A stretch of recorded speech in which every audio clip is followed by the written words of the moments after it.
Ya, selamat sore buat teman-teman semua, salam pengadaan. Semoga di sore hari ini kita pada saat walafiat ya.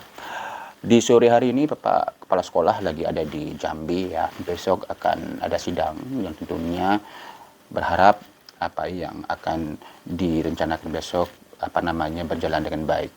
Nah, ini juga ada pertanyaan berkaitan dengan ya enggak lainnya enggak bukan ini adalah berkaitan dengan PDN TKDN ya. Jadi sekarang masih naik daun ya. Saya langsung saja ya, ini saya contohkan ya, ini pertanyaan dengan pengadaan barang ya, pengadaan barang yang nilainya di atas 1 miliar.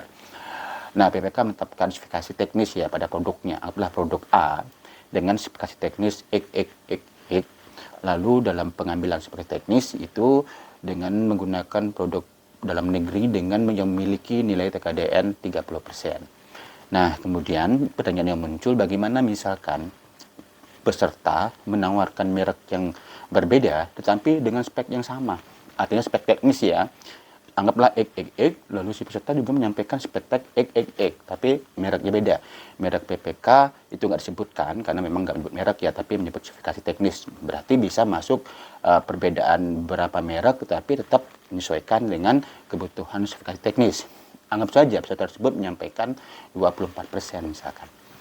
Nah, di sini apakah peserta itu digugurkan karena menawarkan menawarkan barang yang speknya sama, tapi hanya pada nilai TKDN yang tidak sampai 30% atau hanya 24%.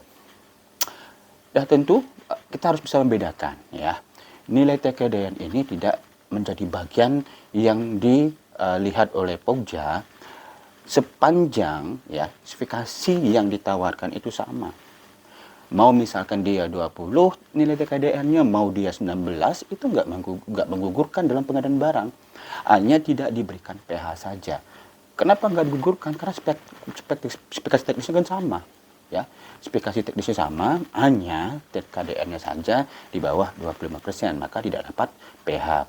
Lalu kemudian saya coba sekarang mencontohkan di dalam pengadaan barang menyebutkan merek misalkan. Anggaplah merek ini, kenapa menyebutkan merek misalkan? Karena mungkin saja ini suku cadang misalkan ya. Suku cadang ini ternyata memiliki nilai TKDN dipakai oleh PPK itu adalah misalkan 30% juga ya. Jadi suku cadang misalnya ban ya, ban merek A misalkan. Saya nggak menyebutkan merek ya. Pokoknya merek A. Lalu kemudian ada peserta menawarkan merek B dengan nilai TKDN 40% misalkan ya. Apakah itu menggugurkan? Ya, teman-teman semua, sekali lagi saya mengatakan nilai TKDN itu tidak menggugurkan. Itu hanya batasan pemberian PH atau tidak. Tetapi karena ini menyebut merek yang berbeda, maka selain tidak diberikan PH tentu menggugurkan. Karena barang itu sudah jelas dalam penawaran harus menyebutkan jenis, merek, tipe, dan identitas termasuk nilai TKDN-nya.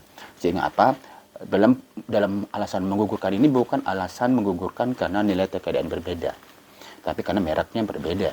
Nah, jadi yang ingin sampaikan di sini adalah ya, nilai TKDN ini ya tidak menjadi bagian hal yang menggugurkan, tidak menyampaikan saja tidak menggugurkan ya. Sehingga yang menggugurkan itu adalah pastikan dulu spesifikasi teknisnya. Apakah sesuai atau tidak? Bukan bicara tentang perbedaan nilai TKDN-nya. Intinya, di bawah 25% dia itu nggak dapatkan PH, tapi minimal 20% dapat PH. Itu aja untuk preferensi, untuk yang namanya PH ya, untuk yang nilai TKDN. Tapi kalau misalkan menyebut merek ya, merek itu kan mengunci.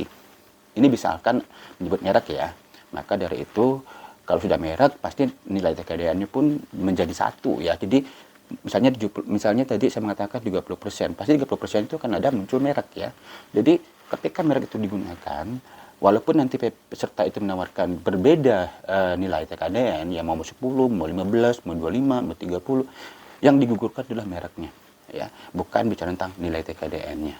Oke teman-teman semua, salam pengadaan.